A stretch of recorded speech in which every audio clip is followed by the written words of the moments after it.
Ladies and gentlemen, I'm incredibly proud to present to you my brother from another mother, Funk Roberts, in the building for the second time. One of the guys that I look up to because he looks so incredibly good at his beautiful age. He's a sage, right? So he's at the age where he's a sage, but he's also incredibly good looking. Funk Roberts, welcome, brother. Thank you so much. I love that, man. I've never been called good looking on a podcast, so that is awesome. That's what's up, And brother, man. I appreciate it. I appreciate that. Yeah, Awesome. it's ongoing work. It's consistency. But yeah, that as long as as long as I live that lifestyle, yeah, man, everything's good. Everything's great. Awesome. And you know what? Let us just jump right into that area. I mean, you are at an age where many people, and we talked about it before we got started the recording, where people be like, hey, life is over. At and blank. Put in whatever number you want. Some people say 30, some people say 40, whatever have you. So give us just your take, first of all, on how you look so incredibly well in shape at your age. How do you do it, and what can we learn from it? Sure. Yeah. Thanks again. And yeah, my expertise now is men over 40. That's where my number one focus is. And, in the past, it's been, strength and conditioning for fighters. It's been, metabolic training, but I've taken all of that and created a system for men who are aging and get to the point where they're at their lowest point. They can use this lifestyle because it has to be a lifestyle. It has to be something that's sustainable and consistent because that's what happened to me. So when I was 39, I'm 53 right now. When I was 39, YouTube was just starting. So I was posting stuff on YouTube. I was doing bodybuilding style workouts, posting things, and just kind of like I had a passion for fitness, even though I was doing a corporate job. I realized I could reach more people using YouTube and online. So, but at that time, at 39, I started to feel a little bit different. I was at the gym all the time, 5 days a week, sometimes 6 days a week. And I was big and puffy. Like right now, I'm about 183 pounds, 83, 84 pounds. But when I was, 39, I was 215 pounds, big and puffy. It looked like if I just had a shirt on, that I was just a big guy who had some muscles. But in fact, I was big and puffy, had a massive belly, and I couldn't get rid of that. Even the guy I was training with is like, man, doesn't it piss you off that you are like the hardest worker in this gym? You come in, you put in an hour and a half, and you still look the same after all this time. And I like, it took me back. I got actually very defensive. I'm like, what the hell are you talking about? And then at the same time, these guys, these younger cats came into the gym and they were just talking about whatever, I can't even remember what the conversation was so long ago. But what I do recall is the guy I was training is like, hey, don't you know who this guy is? This is Funk Roberts used to be a professional athlete, one of the best, indoor and beach volleyball players, in Canada and on the tour. And they're like, what happened to you? Like, and it was like, man, that, those things don't work anymore where you're like, oh yeah, I used to be in the NBA. I used to be an NFL player, because people will look, younger folks will look at you like, well, what happened? Like, and really? why do you think, and brother, why do you think it happens that ex-athletes, professional athletes or amateur athletes, they get off their sport? What happens? Well, you're training at such a high level all the time. Like when you're in your sport, you're always training, whether it's practice, whether it's, strength and conditioning, whether it's you got a nutritionist, depending what sport is, it's your life. That's all you kind of know because that's what's putting, the money on the table. Once that's over, you don't have to do that anymore. And you're just like, you don't have to. I don't have to. And also on off seasons, usually most athletes during the off season will eat whatever they want. They'll party, they'll do whatever, but they know that once season comes in or preseason comes in, they'll get back into shape. So they can always, figure that out. They can always combat that. But once it's all over, like when I don't have, like, listen, when I was fighting, training for fights or training, just Muay Thai training in general, it sucks. Like I don't look forward to preparing for a fight, going in 5-6 days a week, getting beat up, having to cut weight. Like I don't want to be doing that all the time. So it's not something I look forward to. And most guys don't look forward to practice. They don't look forward to train like after a while. So if I'm done and I don't have to do it, I'm not gonna do it. I'm not gonna go through all that pain of like, oh, now I gotta go in a sauna and I gotta go in a bath because I'm sore. Like I'm not getting sore anymore, and I don't have to train anymore. I may go to the gym once in a while, and I don't have to eat healthy anymore. So, but then all of a sudden, it adds up. You don't realize it just adds up, and then next thing you know, and a lot of these guys have a lot of money anyway too, so it's not really an issue. And they have families, and when you're in the sport, you're trying to look good as well. You're looking, there may be ladies around, or on the flip side, if you're a female, there may be guys or whatever it is that you're looking for.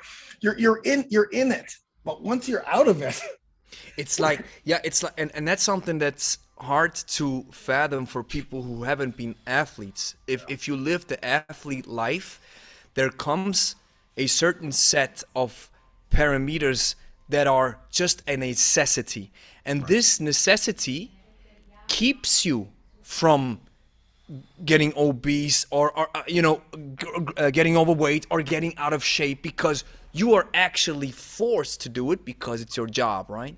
And once that's gone, this necessity, it's like the training wheels are off, and now you're like, hey, go wherever you want, right? Yeah, I see it all the time with my volleyball guys. Like all these the high level, most of the high level. Well, not even. I will not even say that. Like if we usually have this forest tournament where all the legends come in every summer on the beach, and we have this big tournament. And you look at everybody, and they're most of them, 90% of them are all out of shape. Like they're just, they got families, they got their lives. They're not living that world, or they're coaching. They're not in the trenches anymore, which, like you said, kept us healthy, right? Mm-hmm. And again, we're not always looking forward to training. That's not like you're not looking forward to being sore the next day, to having to do all this recovery stuff. Like you don't jump up for joy, sparring against high level athletes and they're just kicking your butt every day. You don't look forward to that. You have to do it, and that's what separates the champs and the high level people from just regular people doing it. You're willing to put in the work when no one's looking. You're willing to do things that regular person couldn't even fathom, like you said. And once you do those things, that rewards you with a high level of working hard, talent, and everything else will bring you, success. But once that's over, you don't have to do that anymore. For me, I still played volleyball and I still worked out, but I realized that, okay, something's going on now. What's happening?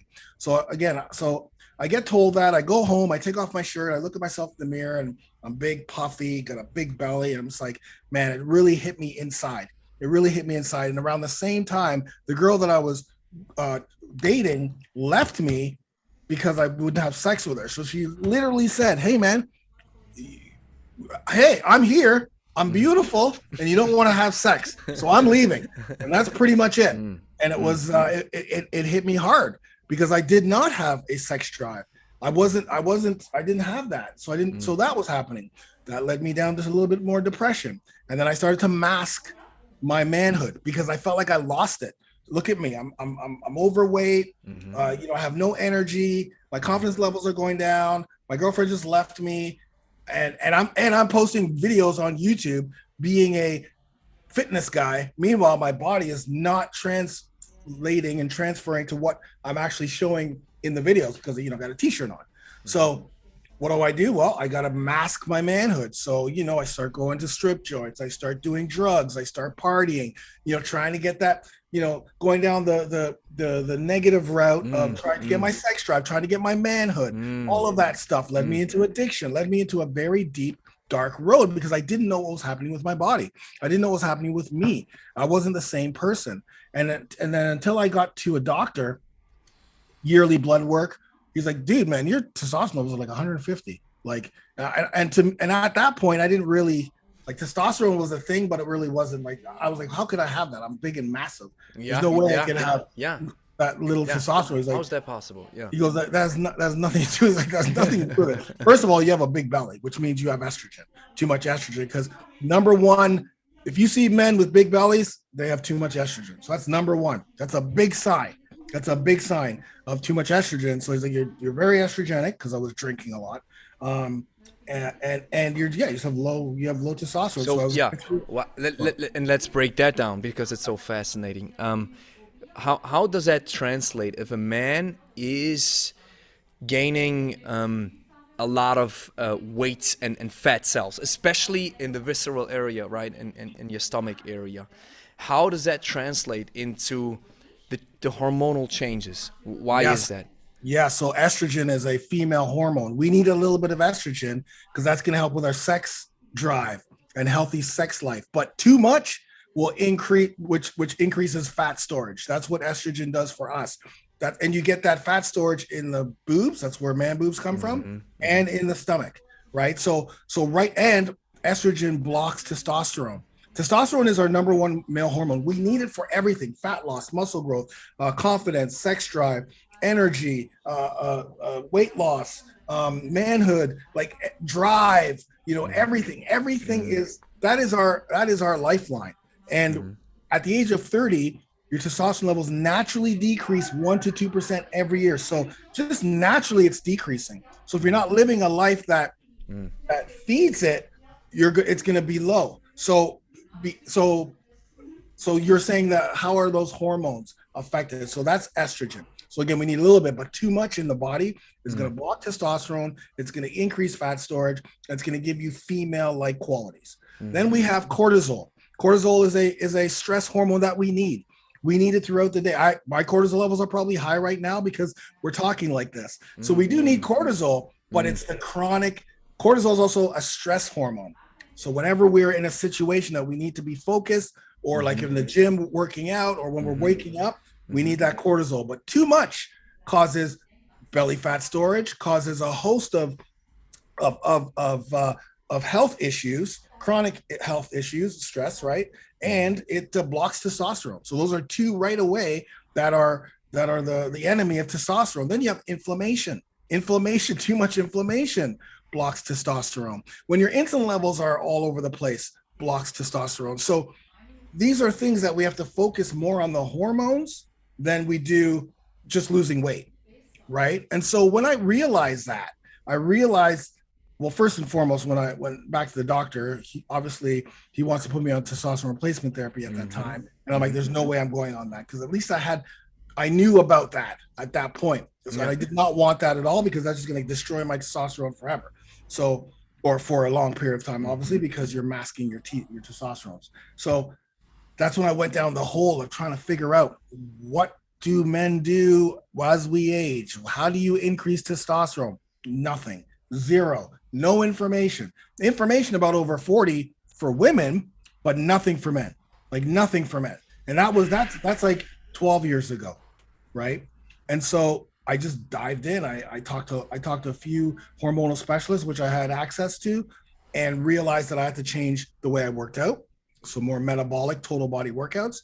The old school bodybuilding style just does not work for us. It's too much on our body. We don't recover like we used to when we're younger. So we can't overtrain, because overtraining blocks T levels, right? It increases stress. So we want to focus on metabolic style workouts, total body workouts that'll burn fat, build muscle, and give you, time to rest in between. So 3 to 4 workouts a week, that's all you need. Then nutrition, I had to learn to eat better. I had to learn what foods will help with my hormones and what foods do I stay away from. And I treated recovery a little bit more with respect during that time. And 6 months later, 185, lean and ripped, and pretty much never looked back. There was only another time when I almost died a few years back. But once I got that new life, that's when I just started. Then I started, training Muay Thai and just feeling like I was 20 again, and taking advantage of that. And you know what's crazy? That's how I feel. I'm 30, 84. I'm 30, 39, 38, 30. Hey, sometimes I forget, man. I'm 84, 1984. That's 38 this year, right? Okay. I got it. That's good. That's good. Forget my age. How funny Yeah, is man. that? Always. So, welcome. Welcome to the club. I feel honored. So the crazy thing is, as I now look back with the workout schedule that I have my 4 times. I have short and condensed. It's never longer than 30 to and 40 minutes are the ones where we take longer breaks, but still even taking breaks intra workout during the exercises or during the reps and stuff. And especially those are the longer ones on Monday when we live stream. But normally it's shorter, more condensed, 90% full body. And I realized that I'm looking leaner throughout the year, even though I haven't changed my nutrition, not massively.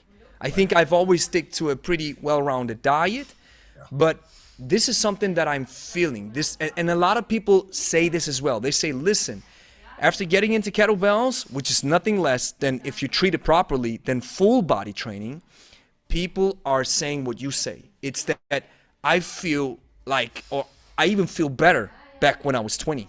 And you know what the crazy thing is? I read a book from Yuri Verkhoshansky where he says between 30 and 40, this is where you build the athlete the most, or this is where wisdom and training come together, and this is where you can really blossom. And you're like, what? And nowadays, it's like people think with 30 life is over as a man, right? Or as whatever it is. So I love what you're saying, just giving you that feedback. So you felt that, right? Full body, that's what changed a lot, huh? Yeah. And you know what? The one workout that I obsessed over, because remember, I was still, testing things out. Like, you know what I mean? I was trying to see what's going to work, what's not working. The Kettlebell 300. I think I talked about this in the last one. The Kettlebell, that workout I did literally twice a week for 6 months, plus a couple other things, obviously body weight stuff, whatever. But man, that was like my staple. And that's also when I started to learn more about, kettlebells and the power of kettlebells as well. But yeah, so and back to your between 30 and 40, the athlete, 100%. I retired a little bit earlier, but in my last few seasons, even because it's the mental portion of the athlete at between 30 and 40. Yeah, and of course you're just kind of like all those reps that you did, all that drilling that you did in your 30s and 40s, that now it's like he said, it's now ingrained. Right. You'll put some new stuff in there for sure, but it's molded, and your mental toughness from all of the things that you've done before, because sports 80% mental, 100%. So many people say this, man. So many times where I've been playing against guys who are physically way better, hit harder, jump higher, but mentally they just don't have. I see when they break one big block, and then you can, we got to serve that guy. I can see in his eyes. He's scared. And next thing you know, you're blocking him again. He's hitting out. You know, because you've been through all of those times. And I'm very lucky because I did imagery and a lot of mental training when I was younger. So I was able to use that quite a bit in times where I had a partner, because beach volleyball is 2-on-2. We'd be losing like 13-4. This is the old school. We'd be losing like 13-4. So this has happened to me a few times. And I'd be like, don't worry, we're going to win this. Just focus on siding out one thing at a time. Because a lot of times the younger guys will panic. Oh my God, we're going to lose. It's 13-4. But don't even worry about the score. We're going to chip away.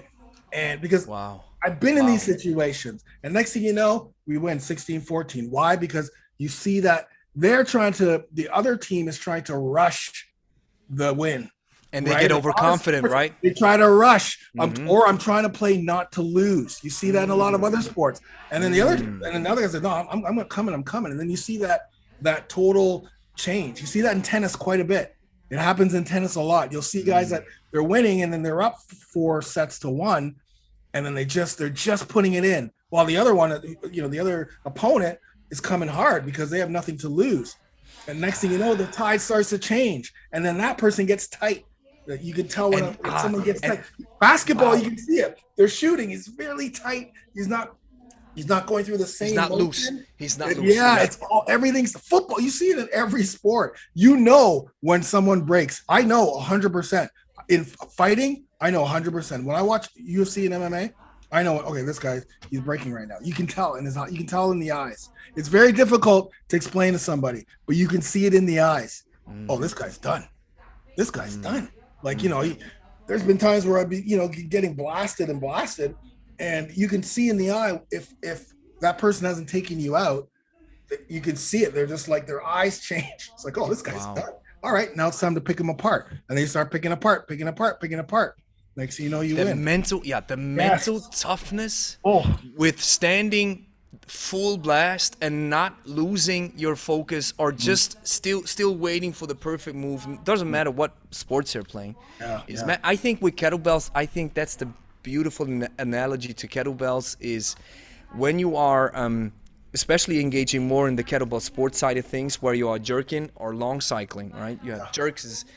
We just had a workout today with double 24s on a rack position, and I'm 70 kilo body weight. And for me, that's 48 kilos racked on my body. I mean, if you look at the pros, they work with double 32s. But, I mean, I feel pretty confident with the 24s. And one thing that I've learned is so fascinating is the game face mentality, right? Yeah.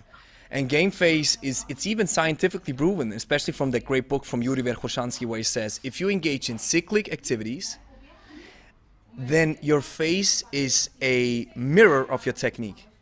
If you engage in acyclic, right, the very heavy lifts, then your face doesn't matter what happens to your face. But in cyclic locomotion, a sprinter, for example, and that's beautiful when you look at the sprinters and their faces, they're like this. So that's a sign of technique, of great technique. And that's with kettlebells as well. And staying that focus and not letting the bells drop you, but being confident in your technique. Doesn't matter if you compete, has nothing to do with competition. I mean, that's another thing, right? But still being mentally suitable and ready to take the weight and work with it, not putting it down and not letting it kill you. I think it's the same thing. 100%. When we're training, we do Russian style kettlebell, hard style kettlebell training. And, when you're doing, hard style snatches or whatever and it's later into the workout, and you really have to focus now. You have to stay focused on your technique. You have to stay focused on the list, because, of course, fatigue is another sign of like when you fatigue, that's another thing, because most people will go back to their old styles or techniques will go through because they're tired, right? Yeah. They mentally give up. They're tired. Yeah. With kettlebell training, you got to be focused the entire time. Because of the weight that you're moving around, the movements aren't just, a curl. You got to really be focused if you're cleaning, or doing rotational movements or what have you. And later on in a workout, like Angela's really good at this. She's just like, stay focused, specifically near the end of a workout. She's always saying in the video, stay focused, concentrate on the movement. The movement doesn't stop until the kettlebell's on the ground. It's not after you do the last rep. It's when you put the kettlebell down or you rack the weights. That's when the entire exercise stops. When you're about to pick up the kettlebell, that's when it starts. Yeah. Obviously, a couple of seconds beforehand so you can get focused. But it's the same thing. It's that mental, fortitude to get through when you're fatigued and you know that you still have 8 reps of whatever it is, or you got 10 burpee buy-in, and then you got to do, 5 snap or whatever it is. You know that you're going to be fatigued, and you got to stay focused on the technique, which that translates into athletes, because when athletes are fatigued, it's the technique that's going to get them through. It's you're tired as hell, man. Yeah, the automated systems. The automated systems kick in when you get tired. Yeah. So brother, let's pivot this to the nutrition side of things a little bit, because science is a little bit on that side where, like, listen, estrogenic foods don't really exist, in parentheses. But I've read a couple of studies, read a couple of research in that regard, and then they're like, oh, if you say you're eating soy and that's estrogenic, that's bro science and all that kind of stuff. So I'd like to get your take on it, because I know you're heavy on that side. So what is your insights on us guys 40 plus who have to take care of things, and then we read some scientific paper that says, don't worry about it? So what's your take? Yeah, so I love this because I have over 12,000 men in my program, so that have used my program, that are still in the program, and our nutrition, it's like a meta test boost nutrition, so boost testosterone and also boost your metabolism, because most men when they come in, their T levels are low and their metabolism is slow. They've got extra body weight and extra weight to lose. So our focus is focusing on hormonal balance, increasing testosterone, and kickstarting that metabolism through nutrition. Obviously, there's other things, but that's Yeah. the nutrition portion of it. Yeah. So if we look at, okay, let's break down the macronutrients. So how my thing is set up is a balanced plate, 3 meals a day. That's it. No snacking, because as we get older, our digestive systems aren't like what they were before. Listen, the margin for error when we get older is this. It's not, oh, I can eat whatever I want. Oh, I can eat soy. If you're 20 years old, soy it up, because your body's totally different. Your testosterone is different. That isn't going to affect you as much as a 40, 50, 60, 70-year-old who's coming in with low testosterone and the margin of error is not there. So sometimes the science is for most of it, or most of the things that are seen or read is for women mostly, because there's more information for women in fitness because women buy the most. So you're going to market of them. course. Yeah. And a lot of times the blanket state, not blanket, but some of the research or whatever are younger people, like younger men, younger, what have you. Sometimes, most of the times, because I'm deep in research, because I have to keep on top of what's happening in the testosterone hormonal world. So again, we have to make sure that 3 meals a day, it's a source of protein. So animal protein, high quality animal protein, a source of starchy complex carb. So, sweet potato, rice, stay away from brown rice because it's a little estrogenic. Remember what I said, margin of error. Keep things out that are like, don't even go there. Brown rice, 20s, 30s, for sure. Brown rice, when you're shredded at 40, 50, 60, sure, you'll see what it does to your body if it does anything. But we gotta do the things that are going to get us, that we know they're going to get us to where we want to go hormonally, body transformation, and energy and metabolism. So healthy starchy carb, we got to have that with every single meal. Healthy fat, cholesterol. Good cholesterol is the precursor to testosterone production.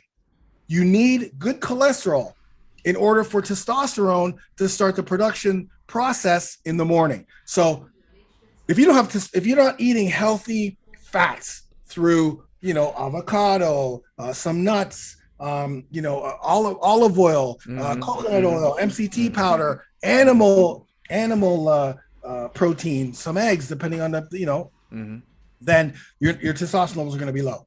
Because there's nothing there to start the whole process. It needs that ignition. It starts up here, goes through the body, hormones come down, and it gets to your testes. And once it's in the testes, where's my cholesterol to work with? So that's super important. Healthy fats. And then the last is vegetables or fruits, depending on your meal. Because most people have fruits in the morning. I don't care what it is. Fruits, vegetables, doesn't matter, because they have the micronutrients. And the most important thing when it comes to nutrition is the micronutrients, not the macros. And when you have nutritionists talk about macros, they're not focusing on the thing, because the micronutrients, the vitamins and minerals, are what has all of the nutrients to help with your hormones, right? The boron, the magnesium, the zinc, the selenium, like all of those things are in the foods that we're eating. So, and things that will keep estrogen low, boost testosterone, and keep our hormones at bay. So it's not about, I got to have these macros, it's you got to think about micronutrients. What are the micronutrients in these foods? And we can say the quality of the macronutrient. That's what determines the amount of micronutrients, right? Because we could just walk around and say, okay, just take care of your protein, your carbs, and your fat. Oh, carbs. Well, my coach said carbs. Well, I'm just picking any kind of carbs. And if you want to be, I love it, because what I hear you saying is what so many experts say in that field is context. Yes. Yes, we have this one study, and that just rang a bell. Yes, we have this one study, but bro, you're 50 plus, you're overweight, your T levels are low. We have to stay in some kind of lane to get you back on track. Totally. And excuse me, once you're back on track, you're like, hey, occasionally brown rice, totally fine, but we have to get you on track, right? Totally. So that's exactly what happened. So Got it. I do coaching calls every week. I do Ask Funk every week. So when it comes to like in the trenches, like, yes, I can preach all of this stuff because I needed to use this exact same nutrition lifestyle to get me out of when I almost died. And I had to take prednisone. Prednisone is a steroid, a catabolic steroid that kills your testosterone. It makes you lose muscle, but I needed it for my lungs when I had a lung disorder. So during that time, I followed my exact program to the T to help me recover quicker. But then 3 months after I got off prednisone, my testosterone levels tripled. Like I have all of the information there. Like I have the scores and everything. So, and my doctor was like, how the hell did this happen? Because at the beginning, I was actually asking for TRT because I was suffering. When I was on prednisone, I was suffering. Like I was crying. And low T levels, right? Jesus, That's Murphy. so many ailments come out of low T levels, right? Yeah. So when your testosterone levels are like, if you're sitting around, you have no energy, you have no drive, you're moody, you have no sex drive, which generally happens when guys get to 40, 50, they just think that, oh, I'm 40, I should not have sex drive. No, your sex drive should be through the roof. You're tough to build muscle. You can't get rid of the belly fat. You got a big belly, you got man boobs. Like, you just don't feel like doing anything. You're suicidal because suicide is the highest in men in our 40s, 50s, 60s, and testosterone has a lot to do with that. That, I better get my testosterone levels checked to see what's going on here. And lo and behold, that's really what could be the cause. Obviously, there could be other things, but most of the times that's the cause. So once we focus on that plan, right? Then there's foods that you want to stay away from, sugar, processed foods, soy. I try to get them away from milk because milk has prolactin. Prolactin converts testosterone to estrogen. So prolactin is another hormone another ingredient that we do not want in our diet. So milk, most guys will come in, they'll be drinking milk. I'll be like, dude, you're 40 years old, 50 years old. Why are you drinking milk? Milk is for kids, not for adults. We don't need milk, right? We don't have osteoporosis. We don't need milk. Not that milk's going to help that, but most guys are like, okay, well, because that does cause estrogen. That's the prolactin. So what kind of milk can I have? Well, you can have almond milk because that, even though it's estrogenic or has prolactin, it's got the least amount. But what I always say is if you're finding that you're having a hard time getting rid of that belly, like it's just funk, I'm doing your program, I'm doing nutrition, I'm getting 7 to 9 hours sleep, I'm doing the recovery, the yoga, the mobility, I'm crushing the workouts, I still can't get rid of this belly, I've been doing it for 3 months. We go to the nutrition. Okay, what is in there that could be the final whatever. Lots of times they're not eating enough carbs. That's one thing. It's like, oh, I cut my carbs a little bit. No, eat more carbs. Second is the milk. It's always the milk.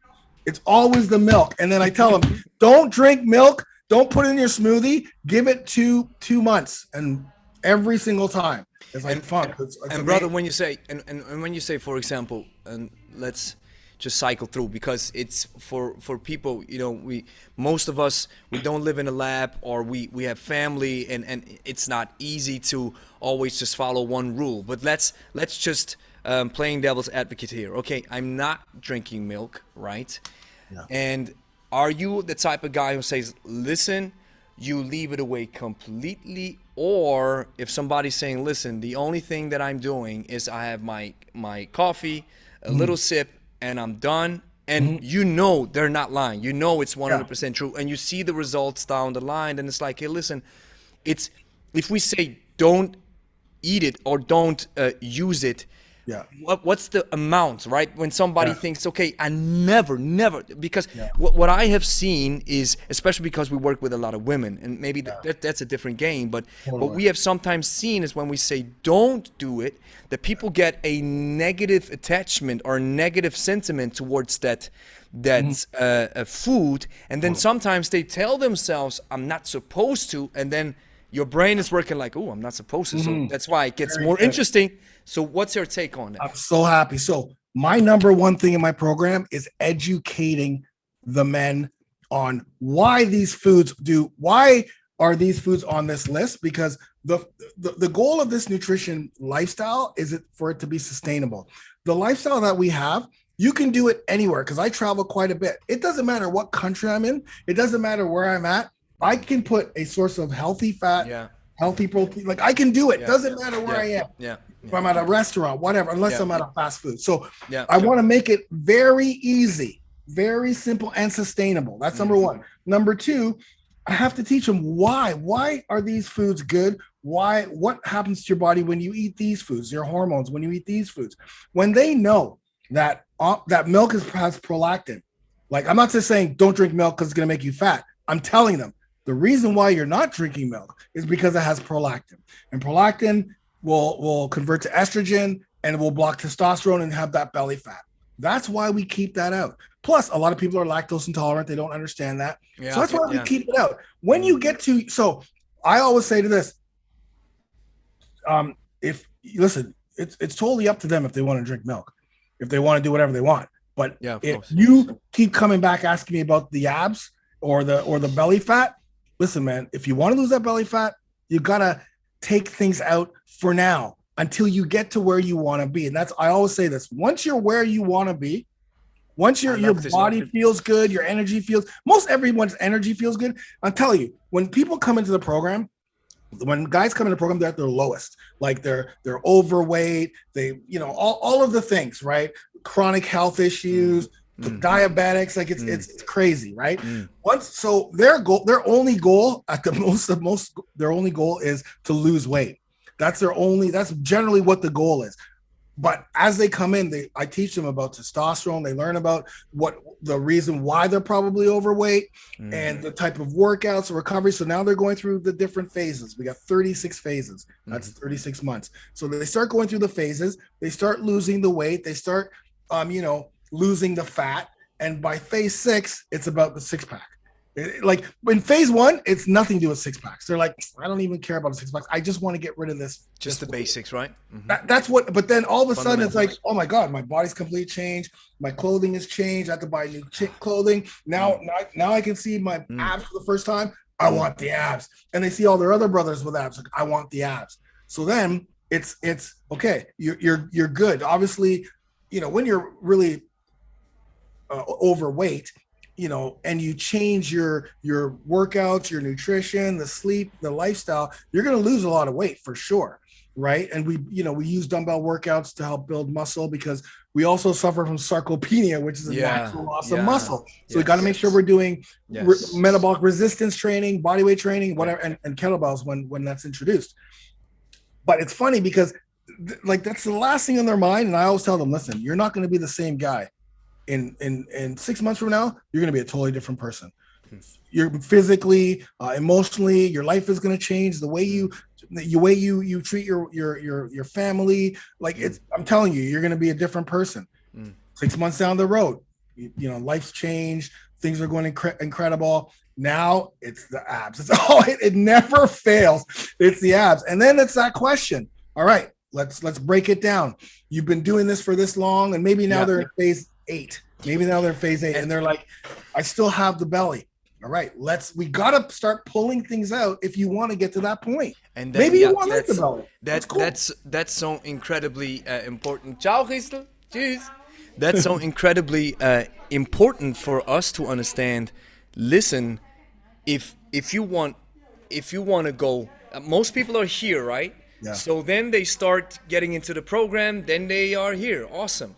So then we are even going here. And now you're like, listen, if you want to be here, that's what you gotta You gotta sacrifice some stuff, and that's because that's so important to know. Because then we have people listening or just watching. They're like, "Oh, Funk said milk's the devil." Yeah. Right. No. And then it's like, listen, you have to understand on what different levels bring different devils, right? So we have to understand where we're at, right?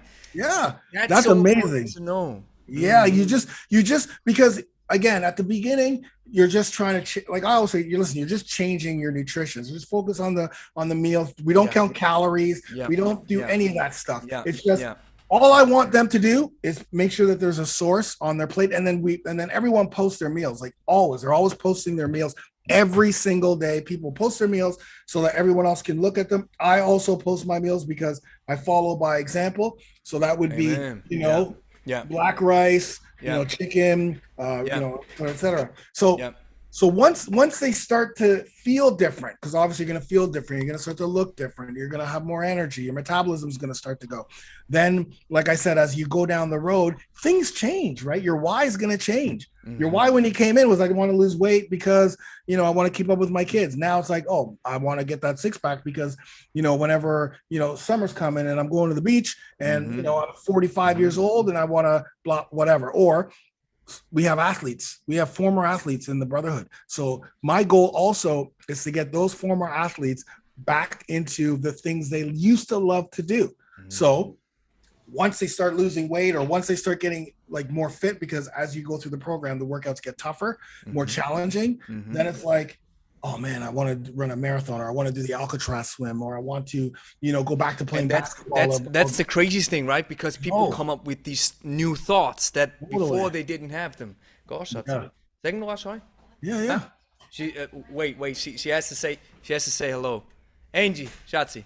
Angie. Yeah, see, because your wife's name's Angela. Yes. Right. That's same name. Hey, how are you? Fine, and to meet you. I'm awesome. Awesome. Gosh, that's again. Yeah. Okay. Bye. Okay, so that's so important for us to know is we have people coming from different. We have athletes coming in, on ex-athletes. We have people who have been on low T levels forever. We have people who never lifted before. We have people who maybe were into training and then life happens and then they come back. So we want to get them. And that's what we do as well. Is just get them started with the basics first. Yeah. But once we get down that lane where I'm like, hey, I'm thinking about that Alcatraz swim. I'm thinking about the marathon. Okay, now we have to pick it up a notch, right? Yeah. And people have to understand it. It's like people always misunderstand, and that's what I'm saying. I mean, I love Athlete X. I love what Jeff Cavalier does, but I have some not a problem, but I think the statement "train like an athlete" is something that it sounds good on paper, but for most people, it's you have to cover the basics first. Because the way athletes train are for most people not even feasible, right? Yes. It's like you mentioned, when you are in the training as an athlete, you have to do all that stuff. And then you realize, okay, I got to condense my workouts, got to watch my nutrition a little bit more, right? So things change, and we have to understand this. Yeah, and it's great because the other thing that happens too is, and when I first developed the program, it was only going to be 12 phases. It's only going to be 1 year. That was it, and that was it. But what started to happen was people would be getting to phase 9 and 10. It's like, what's next? So I had to do another 12 phases. Next? I'm ready. Do another 12 phases. And the same thing happened. More people were like, okay, what's going on? And I did promise another 12. So I'm going through the next 12 because what happened with 3 years, right? 3 years, yeah, 3 years program. Oh, 3 years program. When COVID hit, I had to go back and do all body weight. Because a lot of my workouts were dumbbell and body weight, both. But now I had to cover the basis of all body weight because I realized a lot of people were taking the workouts to the gym. And they're all follow-along workouts. So every single workout is a follow-along workout. Follow-along warm-up, follow-along workout, follow-along stretch, follow-along abs. It's all follow-along. They just click play, and they're training with myself and Angela or what have you. So it's funny because I also have another 12-month program, which is more metabolic muscle. Because last year, after the pandemic, after the lockdowns were done and I had done all this body weight stuff, my body was a little bit, it was lean, but I was missing the resistance because I was just doing body weight it's different, right? Right. So all last year, I was doing metabolic dumbbell workouts, and I started to go, these are great. And so month after month, I would shoot these workouts, different style of metabolic training, different protocols.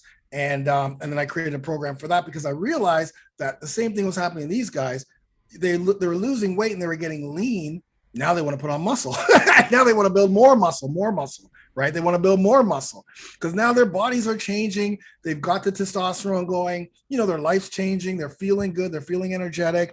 They feel more like a man. They're feeling more like a father. Their kids are looking up to them. Guys are telling me, I took my kids to the park the other day and I took off my shirt or something. And other kids at the park were like, "Oh my God, your dad's amazing. He looks like a superhero." And just to see the look on his son's face was like, he goes, "That is worth every penny I spent. Every penny I spent." It's those little things. It's the little thing, that make it different. So now I'm like, okay. So before COVID started, my goal in the second 12 phases was to introduce kettlebell training. That's what I was, because I believe that kettlebell training, as you get older, is the kettlebell is an amazing tool, period. But as you get older, it's even better because now you're moving in different, range of motion, different movements. You're hitting all the muscles that you're not generally going to hit with body weight and dumbbell. So I was like, we're definitely doing it. But then COVID hit. So now in Alpha Prime, we're introducing kettlebells, but we got to do it in a better way because Angela and I just finished shooting a kettlebell workshop for the beginner, for someone who's never picked up a kettlebell, because there's way more people in the world who they see the kettlebell at the gym or they watch and they're so intimidated. It's a very intimidating piece of equipment. And brother, let me tell you, the world, and I'm just talking about the big population at large. Yeah.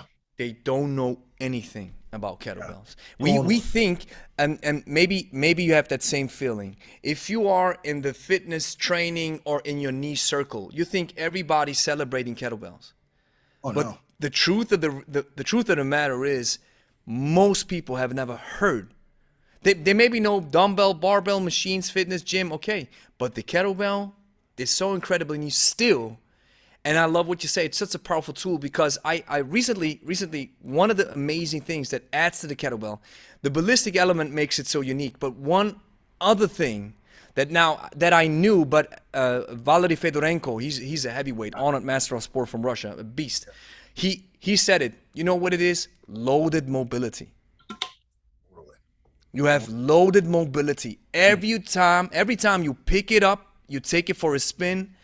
Loaded mobility throughout the whole workout. You don't even have to dedicate of course you have to do a proper warm-up, but you don't have to dedicate a session unless when you do curls all the time, of course, maybe then hey, extend your arm. And that's the only thing that you're not able to do this, right? So when you are extending your arm properly with kettlebells, when you're pressing it, that's another thing, because your shoulders get always this proper ratio between tension and relaxation and mobility. That's what makes the kettlebell so great. I'm gonna even take that pot that you had of most the population, and I'm going to squeeze it into just people in the fitness industry. Just people go to the gym. Just people go to the gym. Okay, we're just gonna talk about people go to the gym every day. People who hit the gym, they do dumbbells, like they're in great shape. Yeah. They don't know kettlebells. And the reason why, it's not their fault. It is a piece of equipment that is very intimidating because anyone can do push-ups. Anyone can pick up a dumbbell and do curls. Anyone can pick up a barbell and just kind of like hold it and do something with it. Yeah. Anyone can sit in a machine. But you can't just pick up a kettlebell because you won't know what to do with it unless you've trained with it. You won't know that you pick it up and you go, okay, now what do I do with this? Like there's a lot of technique and there's a lot of, you just need that base of how to use it. And so what happens is people go and they'll see the kettlebells and they want to use it. Like I've got and this is what sparked our reasoning for putting this kettlebell workshop together, is because we had like 4 or 5 people in like 2 weeks say, oh, I got some kettlebells, but I have no clue how to use them, but I want to learn. Or other people are like, yeah, I see you guys doing, using the kettlebells. I would really like to learn. I just don't know how to use them. I don't know how to, what I mean? Like a lot of people just don't know because it's not something you can just pick up and use. You can't just clean. You got to learn how to clean. Yeah, most definitely. And you can't just swing because yeah, the swing technique is way off for most people. So we've got to take away that. So our goal is with this workshop is to take away and give people a little bit more confidence, because yes, you can go get your certification, but a regular person doesn't want to get that certification. They just want to know how to swing, press, and use that kettlebell. And once they start to use it, they realize, oh, the power. And if you've been using dumbbells and body weight and barbells for years, and now you have a new tool that all you need is one kettlebell that will take you conditioning, endurance, power, strength, explosiveness, mobility, everything, cardio. With one thing, it's like, all right, this has now broadened my fitness into a next level, because I'll tell you, kettlebell, there's a lot of there's kettlebell culture, right? There's actually kettlebell sport, kettlebell, the hard style kettlebell. And when you look at the hierarchy of training, right? If I look at the hierarchy of training, if you know how to use kettlebells, you're at the top, right? Because obviously dumbbells, body weight, whatever. So the hierarchy of training or fitness is the person who knows how to use a kettlebell. And I can give you an interesting counter argument. I know what you're coming from. When people understand the kettlebell, they're mostly versed with biomechanics. They have a great kinesthetic sense. But one thing that I have seen when I look at the Russians, and that's fascinating to observe, is when you look at the kettlebell sport guys, which is, it's long cycle, it's snatch, it's jerk. It's 3 exercises, competition, 10 minutes, do as many as you can. Professionals, double 32s for men. For women, double 24s. Crazy weights. Yeah. And one thing that is striking, and that's why I think this is where the hard style comes in, or just tension comes in. I love Sean Mosen. He says you either have high tension or you have high volume. Let's put it like this, right? Kettlebell sport is high volume, do a lot of reps, and then hard style is high tension. I have seen the Russian guys start incorporating, for example, a Turkish get up or a lunge or a squat. And I say this with a lot of respect now. It looks completely off.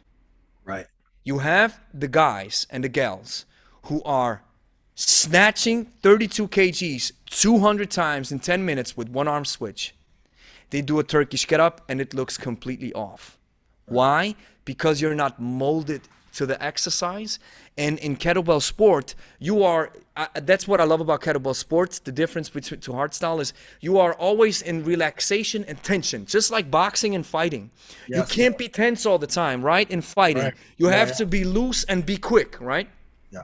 So this is where it comes in. They are always used to working with efficiency and being loose and tense, and they don't know, or at least from my understanding, from my observation, they don't know what it means to be tense throughout. A Turkish get up means tension from top to bottom and from the bottom back up. Totally. Nothing is loose. You're completely tight. A strict press, you breathe differently. You tense differently. A squat, you work differently. And I have seen master of sports. I'm not going to name names, but I've seen master of sports do things where I was like, gosh, this looks off. Because the tension's not there. Yeah. I mean, like I said, it's a piece of equipment that you have to learn, but we also have to allow for growth, right? Amen. Like because the kettlebell you have to drill, you have to practice. It's a skill. Kettlebell's a skill. It's not just, you got it, man. It's not just like, biggest difference. It's a skill. It's a skill. So what do you do to increase your skill? You practice, reps, but listen, it's not going to be perfect, and you're going to continue to learn. And that's why I love the kettlebell, because that learning, you're always going to learn. It's like jujitsu. It's like martial arts. You're always learning. Yeah. You're never going to be at the pinnacle. if you allow yourself to continue to learn. So whether it's going from hardstyle to kettlebell sport and getting into that or getting into juggling, whatever it is, but you're always learning, which allows for the longevity of kettlebell training. Dumbbell training, you're only going to go so far. Like there's only so many bicep curl techniques. And if you're doing bicep curls for 12 months, there's only so many. Jeff Cavalier is great because he allows me to add some new ones to my dumbbell workouts that I give them. So I'm like, oh, yeah, there's another version. Thank you, Jeff. Take that version and put it in because I need more different versions of some of these dumbbell movements, right? But there's only so much you can do. I love this. So now move to a kettlebell, and there's so much you can do, and there's so much learning. And for men and women, it's that challenge. It's the new skill. It's the pride. It's the seniority, the fitness seniority. I honestly believe, like when I see someone hit, like even if if I see someone using a kettlebell that knows how to use a kettlebell, right? Not just anybody. I mean, someone who knows how to use a kettlebell, then that I'm like, all right, that person's got some seniority, right? And I understand like CrossFit. Like here's the other thing. I also understand CrossFitters who use the kettlebell, their style of their sport forces them to use the kettlebell the way they use it, right? The way they rack it, because it's all about efficiency. So I like that perspective. Yeah, like I like that perspective. Yes, I know it's not this, but they're doing it because they got to get through however many reps in a specific amount of time because this is a sport. And this is a sport. Even though, from a perspective of somebody who understands kettlebells, the way they are required to use it is not only inefficient, but also it comes with an elevated risk. Yet they have to do it. So that's that perspective, right? I love it because that's what people sometimes maybe, but why are you doing it like this? Yeah, because it's required. Yeah, but it doesn't make sense. Yeah, but that's the sport. You have to ask glassmen or the guys on top to maybe change the way they have to act with a kettlebell. It's just, but the funny thing is with CrossFit, it's the same way they engage in Olympic lifting. I mean, Olympic lifting, you have 1 rep max. These are exercises that are so taxing for your system. When you look at the Chinese snatch, I just recently saw, I think it was a woman, 120 something. And I love what they have on their Instagram. I follow Lu Xiaoyan. That's one of the greatest weightlifters from China. So he posts the exercises, the snatch, for example, and then they post it in super slow motion. And what you actually see is the way they pull the bar up, then they kick it on the hip, they bring it up, and then you actually see the bar set in motion, not moving, and the person jumping under the bar. It looks like ballet. Totally. So it's so taxing for your system.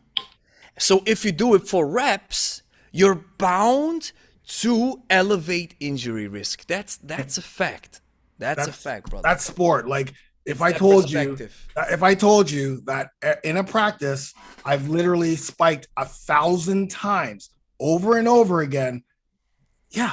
It's not natural for you to do this 100 times back again, 100 times, jump the same thing 100 times or 1,000 times in a practice. But I am trying to required, and it's required. I'm an outside hitter. I need to be able to hit that ball 1,000 times in, or in jiu-jitsu. You get in those situations where you got knee locks, elbow locks, like you're going to get injured when you're competing in sports.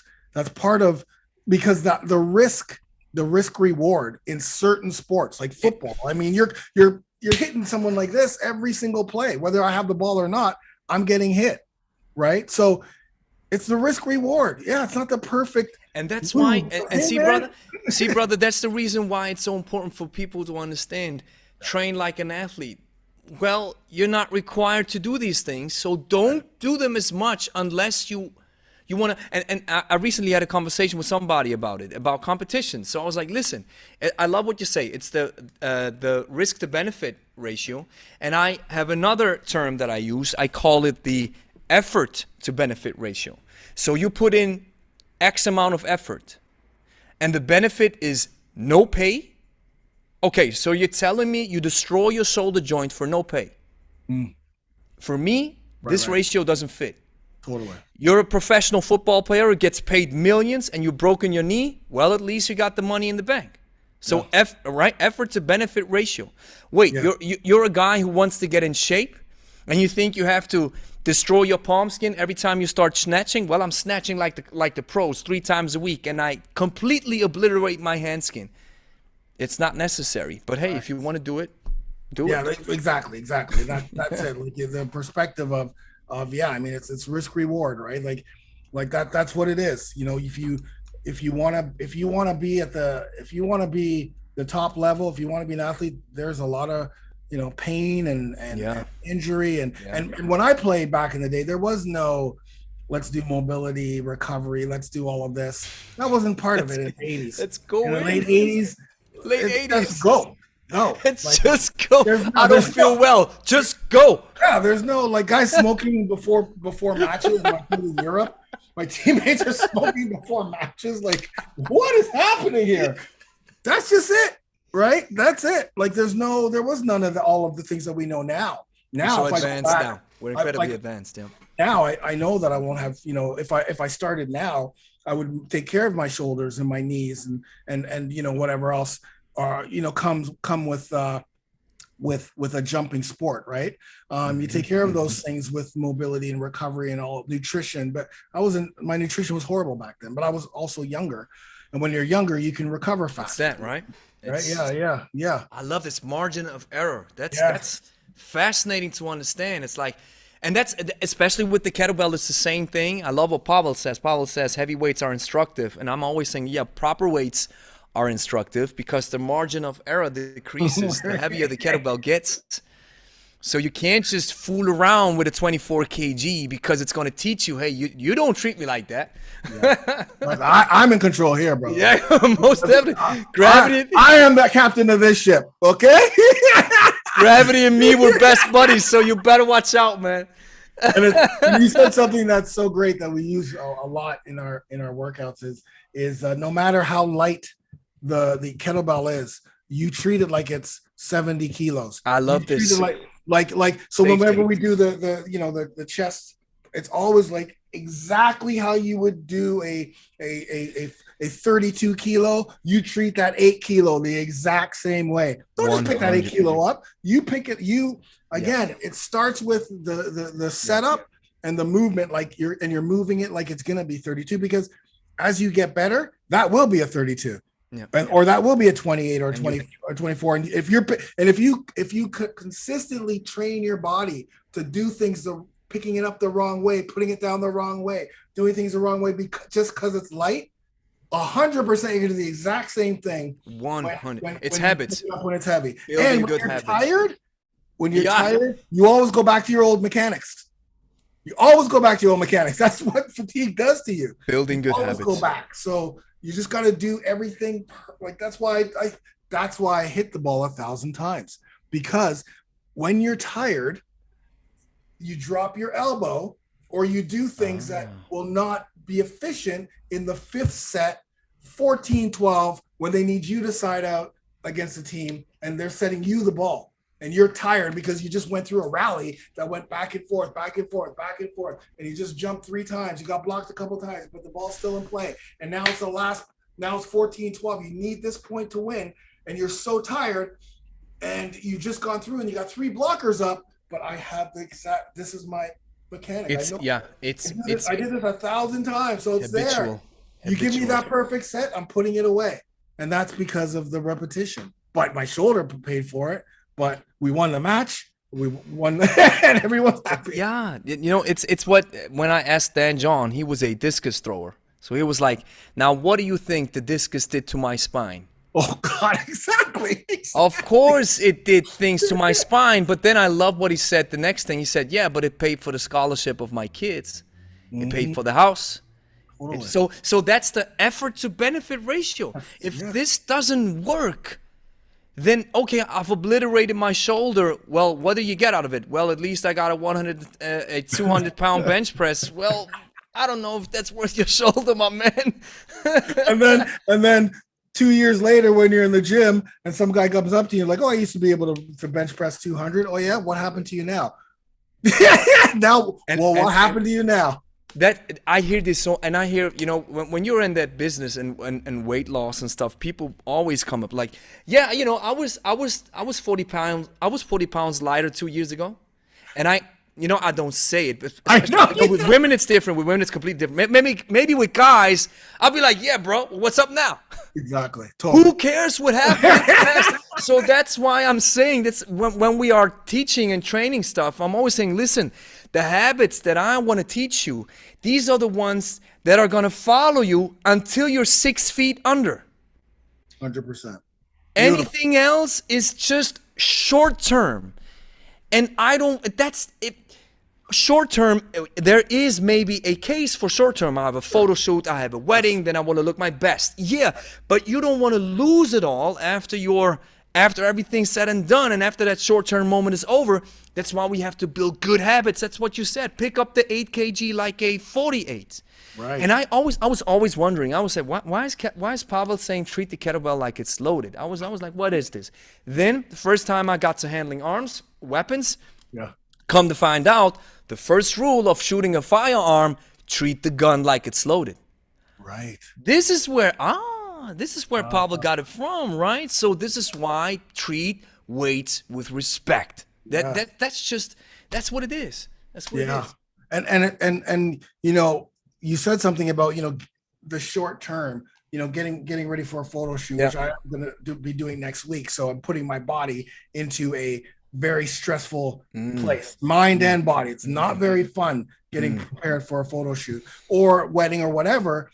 What I try to teach, what I teach is you want to learn how to eat so that if there are times where you want to try, so you know what, I've always wanted to try this intermittent fasting or carb cycling or something in the realm of what we do for men. Like, so it's still gonna be beneficial for you, but you want to try something or what have you. You always have your base. You always know, okay, this didn't work. I love this. Back to 3 meals a day. That's why it's so important, because, or if you get sick, like a lot of people got COVID, but after COVID, they jumped right back in because they knew exactly how to eat. Right. So it's like, 100%. That's why it's important to learn that, right? Learn that, get that base, learn it. Because then if you know why you're not eating this, then you make the choice. Okay, if I eat this, most definitely, it's a conscious choice, right? It's like, I want to get it, but I know what it does, and I know I'm careful with it. And one thing just struck my mind is this one saying that summarizes everything that you just said now, is just being ready, right? And then if you want to go this or that, you can maybe go into that route or that other route, but you're always that baseline ready. For me, that's like, I'd rather be a warrior in a garden than a gardener in war. Right. Exactly. Right? Jesus, yeah, love it. Absolutely. That's what's up. You're always ready. You always got that baseline, and maybe you're deviating a little bit, but it's like, hey, and I love what you say. Hey, I got a photo shoot coming up, so now my baseline is up here. Yeah. Exactly. I know what it takes up there, and once I fall back, I don't fall into the hole. I fall back on my good habits. Yeah, right? It's a horrible habit when you're water loading, when you're carb depleting, when you're, because that's what I'm doing all week. I'm, beginning of the week, lots of water, protein, no carbs, protein and vegetables. End of the week, no water and carbs, right? So with the no carbs, loading, by the end, I'm like, I have no energy because of the no, definitely. And then flipping it right away because my metabolism keeps going. Now I'm dehydrated. So the day before the shoot, I'm just like, most definitely. So it's not sustainable, and it's not something that you want to do all the time. But I know how to get back. I know that I'm not going to just jump back in, or when I celebrate after the shoot, it's not going to be crazy because I know that I can balloon up very quickly. My muscles in my body just wants like all a sponge. Carbs, they're ready. So it's like, right? So you gotta know. Most and then it's because I'll tell you, I was not always. I was 215, overweight, puffy, for many years. I wasn't always shredded, and then I got lean. And then there's been times within my 40s, like when I got a knee injury, that I ballooned up. right? Like I a lot of inflammation, and I added some fat. So I had to, but I knew how to get back. And then when I had crypto organizing pneumonia, when I almost died 4 years ago, same thing. My body, I lost muscle, like literally lost an ab. I have a picture of me with just 5 abs and nothing here. It's flat. It's incredible. But I knew how to get back on. So I know how to get back on. So, and I know that now, even now at 53, if I don't focus or stay consistent for a week or two, like if we go to the cottage or something and we have a great time and I'm eating chips and whatever, takes so much longer to get back. It takes so much long. It's just like, it's not even worth it. That's why I don't eat unhealthy anymore, because it's not worth it. It's not worth it on the joints, because if I feel inflammation right away. If I have sugar or whatever, I feel it in my joints and my back. And then I know that, man, it takes so much longer for me to get the abs back, even after a weekend. Like it'll be like, now that weekend's turned into a month just to get back to where I was before. Wow. And so I don't mess. Again, is it the risk reward, right? Yeah. The risk for this tasting great now, I could probably do a better version of it to make it taste great, because I know that the juice is not worth the squeeze. Particularly as I'm getting older, because now you can be lean and ripped. Again, if you looked at all of our before and afters, you would be like 70-year-olds with 6-packs, 60s, 50s, 40s. And it's not all about the 6-pack, but you can see that you can be in the best shape of your life, lean, ripped, looking incredible in your 70s, 60s, 50s, 40s, but you got to stay in this margin. You can't deviate. The lane gets smaller. Yeah, because we can't eat the foods we used to eat and have pizza and beer and all that stuff. We got to stay here. Like the alcohol too. That's another big one for me with the program. When people are trying to, I just tell them, phase 1, don't drink. See what your life's like without alcohol. Okay, just see what your life's like without alcohol. That's all. I'm not telling them never to drink, but that is a huge reason for estrogen, for belly fat. No, there's no healthy alcoholic drink. So and what it does to the liver, right? It's right in the long term. So there's so many guys now that are just like, you know what, I may have a glass of wine with my wife maybe once every couple months, but before having beers every weekend or out with the guys, or just once in a while, every 2 weeks or whatever, it's gone, because they realize it's not worth it. They don't feel any better. And I always say that, and again, I'm not telling people not to drink, but when you don't drink, and specifically in social situations, because again, I used to be an addict, so but drugs and alcohol are part of it. Anyways, so when you don't drink and you're in a social situation and you're older, remember, as we get older, we become the patriarchs of our family, whether we want to or not. It happens. Doesn't matter whether you're overweight on the couch or whether you're shredded, you're the one that they're going to come to. But when you're in a social situation, it's so much better when you're sober and you're there for the connection with people, as opposed to the alcohol being the center. Because as we were younger, the alcohol was the center of attention. Let's get some shots. Let's do this. Give me a beer. That's the focus, where it's like, oh, wait a minute, I'm here because I miss you. You're my brother, you're my sister, you're this, you're that, you're my buddy. And I want to just, what's going on in your life? Not, we can still do that. Because Angela and I we don't drink, but we're the life of the parties. Like we're the last people to get off the dance floor.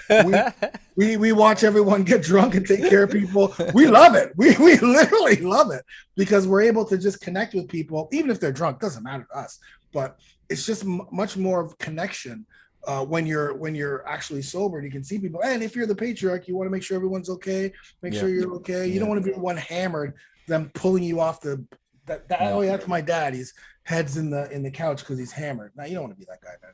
You want to be alpha. You want to have some sort of control over yourself.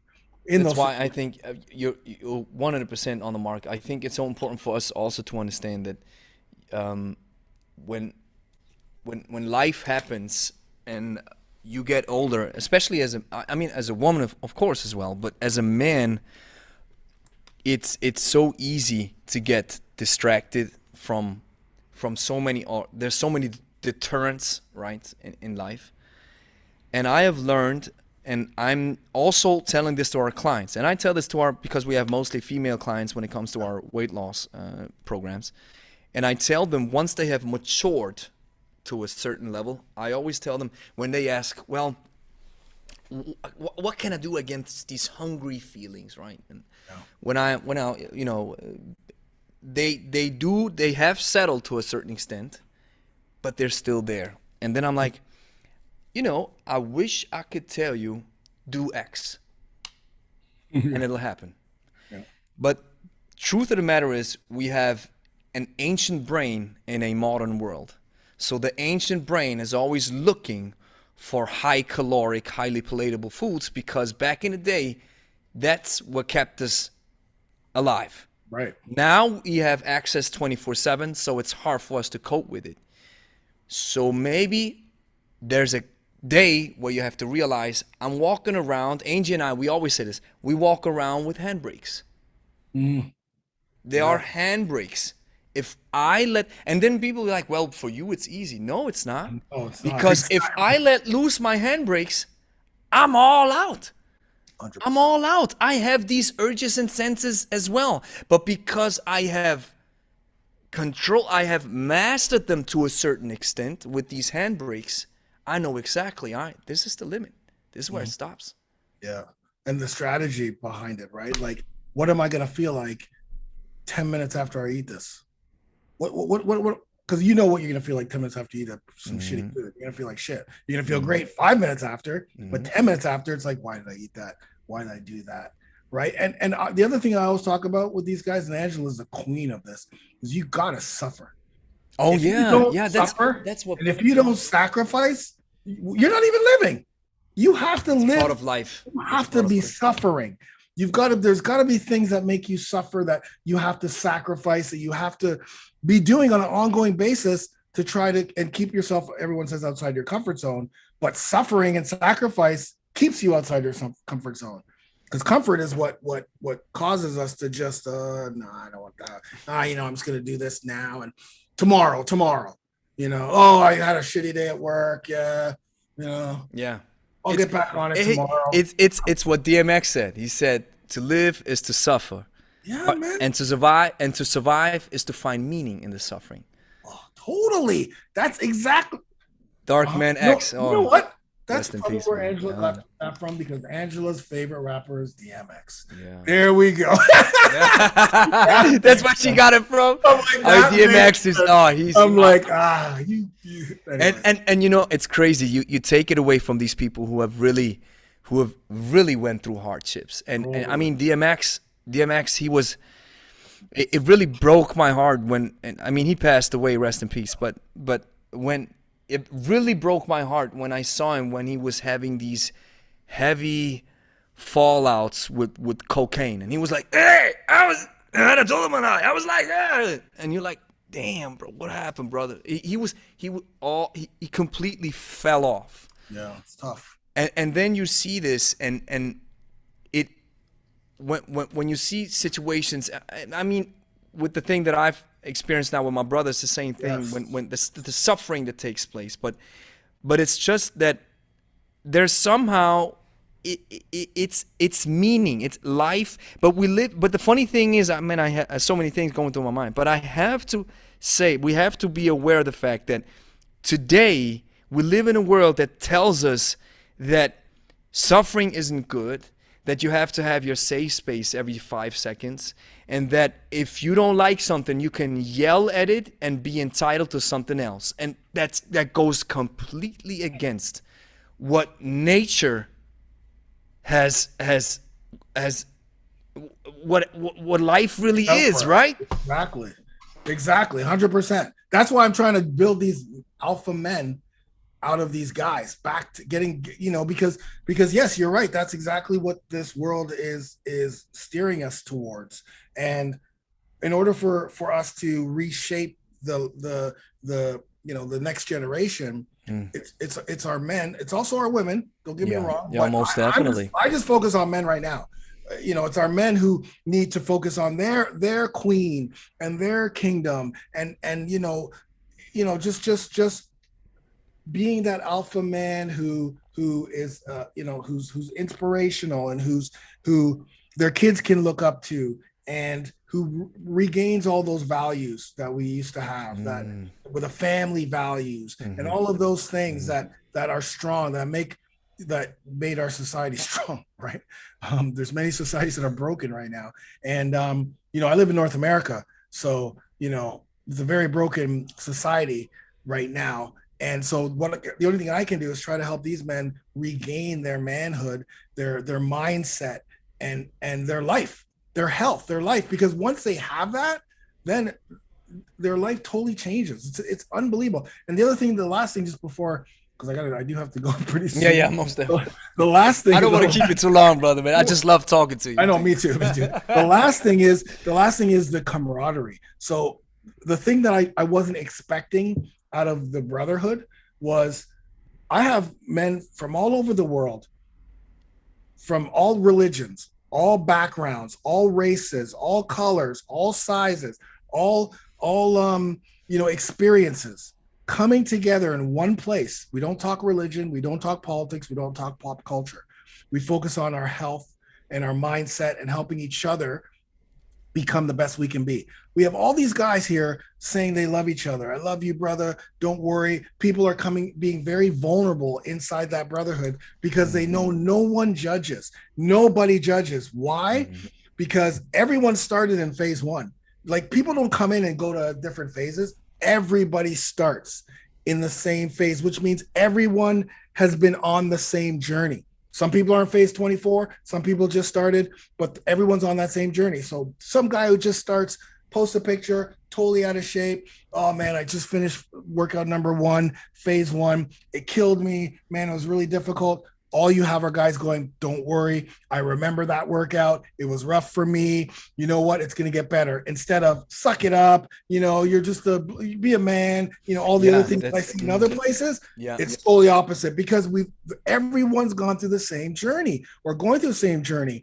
So you have brothers helping each other. They're learning how to be a support system, right, within our brotherhood, that they can take outside their lives. It's unbelievable. Like it's you would not believe, people from all different shapes. That's so beautiful, man. It's incredible. They can relate to the pain. It doesn't matter where you're from, right? Yeah, and that allows them to be vulnerable with each other. That allows men who are never vulnerable with each other talk about things that they're struggling with, talk about things that maybe their family is struggling with, and they can't talk to anybody else. But they put it in the group, and then everyone helps them out. Some guys connect with each other. It's incredible. Because I say, listen, because I'm very open. Whenever I'm suffering from something, I always post it, because I want them to know that, hey man, it's not going to be all butterflies and roses and stars and pink hearts. It's going to be more struggles, more valleys, pain, more struggles and valleys. It's just how we continue to go through that, how we keep pushing up the hill, because we all have that boulder, and sometimes when you're pushing that boulder up the hill, sometimes it's easy. It's just like, oh man, this is easy.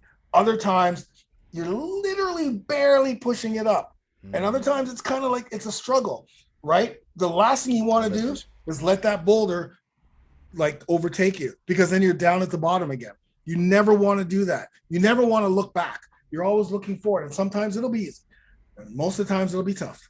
But you know that even if it's an inch, you're moving forward every single day. And you're moving forward. And don't you think that even if you're not moving at all, you're at least not moving backwards? I was about to say, COVID, when you get COVID, when you get sick, when you have to stop doing something, you're still doing something though. You're still, because whenever people get sick or whatever, okay, now let's focus on, or injured. We don't have a lot of injury, but guys do get injured. Okay, we got to focus on nutrition. We have to focus on nutrition. We got to keep inflammation down so that and give your body the nutrients it needs so it can recover quickly. Amen. You got to do so you're always doing something. It may not be the workouts because of whatever situation, but you're always doing something. Amen. And it could also be in your life. Are you reconnecting with people that family members that are you letting things go? Family. Family, brother, man, I'm family. I mean, I recently heard a pastor say, he said, you know why God said, honor your father and mother? Because he says, Jesus says, love your neighbor. And Yeah. and it doesn't say love your mother and father. No. It says honor them, because in some situations, which are very hard to fathom for me because I have such a loving father and loving mother, Yeah. but I do know that it's out there, that honoring just means giving respect to a level where at least they're the reason why I'm here. Yes. So that's right. But connecting, if you're able to build a family on your own, family is something that nothing, it sounds so cheesy, but it's so real. Family, 100%. nothing comes close. 100%, man. But final thing before I let you go, Yeah. Funk. We have a lot of coaches who start following not only the podcast but also the stuff that we do. Yeah. Especially younger ones, and just, coaches, trainers, personal trainers in general. What would be your advice? What would be your go-to statement to somebody who's either starting out or who's maybe, I'm trying to find my place in this world, in the fitness world? Like as a coach? Yes. Okay, coaches. So I do a lot with CanFit and do a lot, with coaches and fitness trainers and all those. Two things. Number one, you have to live what you're coaching or training. Okay, you have to live it. There's no if, ands, or buts about it. You have to live it. If you're a nutritionist, you better be in freaking insane shape, and you better be following exactly what you're preaching. If you're a personal trainer, you better be following exactly what you're training in the best shape you can be. You have to follow what you're training. You have to be an example of what you're trying to portray. Okay, and that's just for you. That's not even for everyone else. That's you need to respect yourself as a coach and trainer. And again, some coaches, like if you're a powerlifting coach, you're probably going to be a much bigger, because that's just whatever you're doing. I'm just saying in general. Okay, I've been in this game many years. Okay, so that's number one. That's for you. That's for you to have that integrity. Integrity is everything. And I'm not saying you may not have integrity inside, but when you look in the mirror, can you honestly say, hey man, I'm actually following exactly what I'm preaching? Am I actually doing what I'm preaching, or am I just faking the funk? Am I just faking the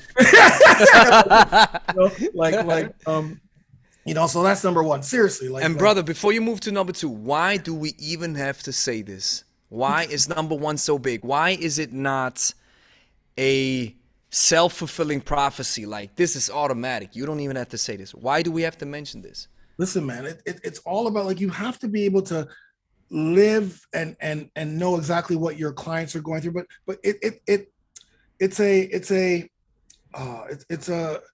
sentiment to your integrity. That's really what it is. Like, you have to, if I'm going to look for a coach or a trainer and they're 20 pounds overweight, yet they're telling me to do all these things and they can't even do it, your retention rate's going to be low. You're not going to be able to keep those people.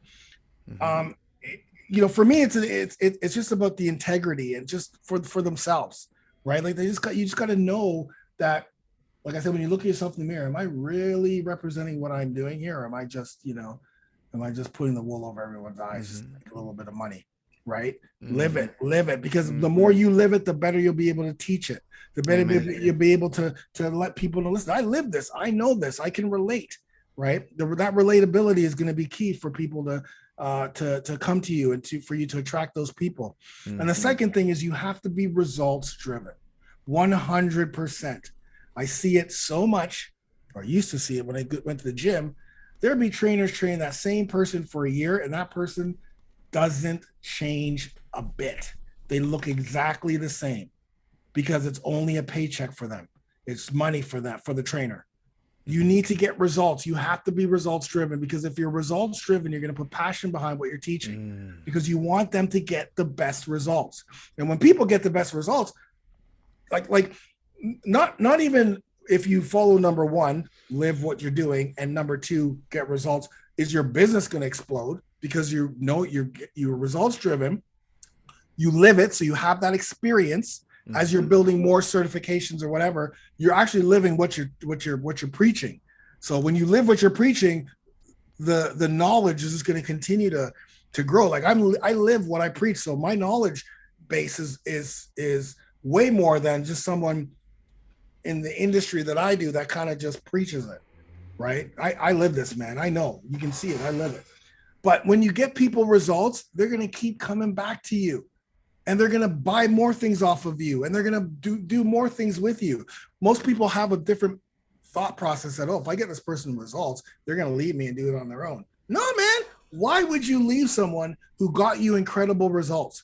If I'm a business person and I go to a mentor, and the mentor just took my business from 6 figures to 7 figures, you think I'm going to leave that mentor? No, I'm going to go, okay, help me to get from 7 to 8. Mm-hmm. I'm going to get from 8 to 9. Like that. I'm not leaving that person. That person literally changed my life. Same thing as a trainer or a coach. When you start changing your athletes' lives, or you start changing your clients' lives, they're going to keep coming back. And of course, other people will come too, because they're going to start to see, how did that person, your clients, family and friends are saying, how did that change? Yeah. What did you do? Happened? Yeah. What did you do? And when they're ready, they're going to come to you. When they're ready. Yeah. They have to be ready first. Yeah. Mm-hmm. Right. So those two things are so important. I mean, the other thing is, like, I can really nitpick and say, like, you gotta teach as you train. You're not just counting reps, man. You're not just, anyone can count reps. Teach as you train, change techniques, help that person out. It's so funny. I did a what do you call it? A Thailand retreat 3 years ago. I used to do these retreats, right? Yeah. Fitness retreats, 10-day retreats. So the first day we were doing the first day of the retreat is a body weight workout. So we're doing body weight, we're doing lunges. And I, as a trainer, I literally am touching everyone, walking around. Okay, yeah. And then I'll go back and explain the next exercise. And then during the 40 seconds, I'm making sure everyone's doing it. I'm not just doing it and rah. Okay, let's go. No, I'm in there. I'm in there. You're in the trenches, man. Yeah. You're with the people. Soaking wet just as much as they are after a training session, specifically with a group. Julie comes up to me after, is like, I can't believe I was going to this gym doing this boot camp for 4 years, and I've never been taught how to lunge until you just taught me how to lunge there. I was doing it wrong the entire time. The woman at the front saw me the entire time. You just came and now I can actually feel it. I actually am using the muscles I'm supposed to be using. She couldn't believe it. It's like, yeah, for me, it's just normal. But when you're in there, when you're teaching, and again, it's those little wins, those little things. Oh my God, now I can feel it the way I'm supposed to feel it, as opposed to you just sitting there and counting reps. They're doing the exercise completely wrong. Mm-hmm. Mm-hmm. When you get them those small wins, it is so powerful to the results that you're going to get them, because you're living what you're training. You're living your code. I'm telling you, it will make a world of difference in your coaching career. 100%. 100%. And maybe you have to also understand that if that's something that you're not able to pull off, totally fine. Maybe readjust your professional career. Totally. Which is totally fine. Because I think as in the fitness world, it's so crazy, because coaches and trainers actually think that I can just walk around and do whatever. And I had this conversation previous with Johnny Shreve, the same thing. He said the same thing. And people who are passionate and incredibly successful in what they do always say the same thing. Yes. It's when you are in that specific niche and you're the go-to, you want to become the go-to guy or gal, then you have to live it, because it's such a visual, the appearance is so incredibly important in that particular genre that you and I are in. It's just visible. You can talk to me about finance and I don't know anything, and I could just listen to you pounding numbers and I'm like, okay, well, that sounds solid. But in the fitness genre, it's like, listen, if the guy or the gal is moving and you see it when somebody has never done push-ups or never done squats, and then they get on stage and teach it to somebody and you're like, your body's not molded to that exercise. Mm-hmm. You're not, and the kettlebell's even worse. You see it in an instant, right? Yeah. It's But yeah, you have to. one last thing. This is where it really came to me though, because I wasn't always like this. When I was training fighters, strength and conditioning for fighters, I had not fought because I was a professional volleyball and indoor and beach volleyball player. Mm. But I started to, but I knew how to train. I was a certified MMA conditioning coach, so I knew this. But I started to kind of get that feeling that I don't think these guys really respect me because I haven't been in the trenches. I haven't been there. So I fought. I went to Thailand and fought a professional fight in Thailand. I had to go through everything. I was like, oh yeah, okay, fine. And I went through all the training, 8 months of training, flew to Thailand, fought on the card with my wife was already a pro Muay Thai fighter. But I did it. I went through that whole, I got that experience of fighting, cutting weight, everything. Wow. And so now, and training strength and conditioning. So now I can relate. Maybe it's not MMA or jiu-jitsu, but I've been on those. You've been in the ring. I've been in there. I've been in there. I've been in that situation. Even though as an athlete in a different sport, I wanted to be able to relate to these guys and girls, and then say, hey, I know where you're coming from, and I've done that before. I've cut weight before. I know, and I've cut weight with many other people, but I needed to go through, and I needed that for myself. I needed to know for myself. That was the big thing. That's a huge chunk of self-awareness, right? Realizing that, hey, maybe they're not saying it, but maybe they don't respect me because I wasn't actually there where they are or where they want to go. Right. So if I want to move it up a notch, I have to do it. Yeah. Right? That's self-awareness. Yeah, I have to. So, all right. Man, brother, man. Love talk. We could probably talk for 24 hours. In fact, can you do me a favor? Can you see what the Guinness World Book of Records for longest podcast is? You and I are breaking it. We got to break it, man. You and I are breaking nonstop. Not even a question. We are breaking that record. I think one of the longest pods that I have seen is from Joe Rogan with Alex Jones. Yeah, and 4 hours. I think, right? And I watched the whole thing with Eddie Bravo. Oh, yeah. I watched the whole 100%. 100%. And you know what's so crazy? How the media doesn't understand how fascinating it is to watch people in their natural habitat just being themselves and having great conversations. How does the media not, or the mainstream media not get it? It's being human. I know. It's incredible. Yeah. Incredible. All right. Brother. That was awesome. Off to the next one. This was number 2. Ladies and gentlemen, you're going to see the legendary Funk Rob. Oh, I love this. Always. I love this. Always. I love this shit. For those of you on Spotify who are now listening, what kind of shirt are you wearing right now for the listeners? This is our hip hinge because this is the first movement in kettlebell training. Most definitely. Pretty much is your hip hinge. That's what you're going to learn first. And my wife actually said, you know what? We say it all the time. We need a t-shirt. I don't see anybody saying that. We need to make a t-shirt that says hip hinge. And we just little things to just keep you. Oh, hip hinge. Yeah, I forgot about that. The hinge. Yeah, it is what it is. Oh, man. I love it. Yeah. So, ladies and gentlemen, you've heard him for the second time, the legendary Funk Roberts. And you have to be aware that he's my brother, like I said in the beginning. So you're going to hear him again appear on the Kettle Nights podcast. Funk, I appreciate your time because you're not just gifting me with your time or us.